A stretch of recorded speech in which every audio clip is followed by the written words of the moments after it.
I asked him that, how did the bandits send you a letter? And he had to explain. He said they kidnapped one of their residents at Oro, beat him to a pulp, and told him if he does not deliver the letter, they are going to kill his family. Now, he brought it to the village head.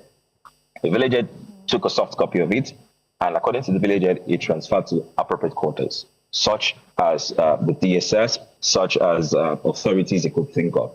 Now, days later, when I saw the Waziri, and I saw the Waziri of Kama, which is local government that borders the Wara community, and also the federal lawmaker representing Baratin and Kama, the first question I asked him was, do you know of any letter? And he outrightly said no.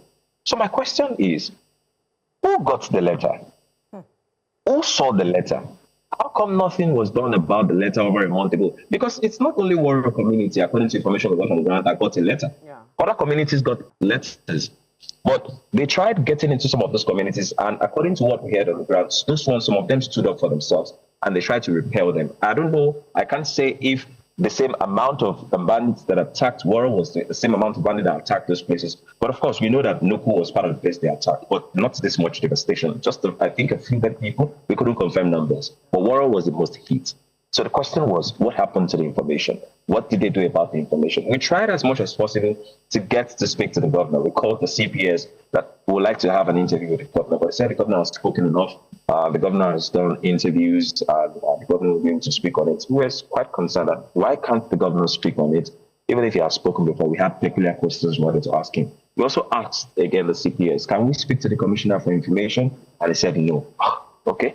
So there's nothing we can do. We just started speaking with people, authorities that we can get. In fact, I heard yesterday a senator representing the area also visited Warrior community. And also before we left yesterday, we saw the Red Cross coming in to Karama and trying to head to Warrior community to distribute relief material. And we also heard UNICEF is also in the works trying to do that. But the deed has been done. People are dead. Lives are lost. At least at the grave site for Muslims alone, the locals said they had about 130 people buried there. It's a mass burial site. And for the Christian side, they had over, I think, 28. And that was one of the things. Don't get me wrong, it's not like I'm not concerned for the Muslim.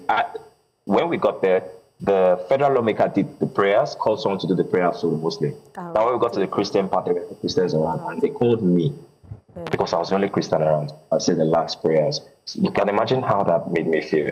So I said the last prayers for the Christians, and I was there over the grave and saying, praying for the souls of the departed, and I could not fathom it.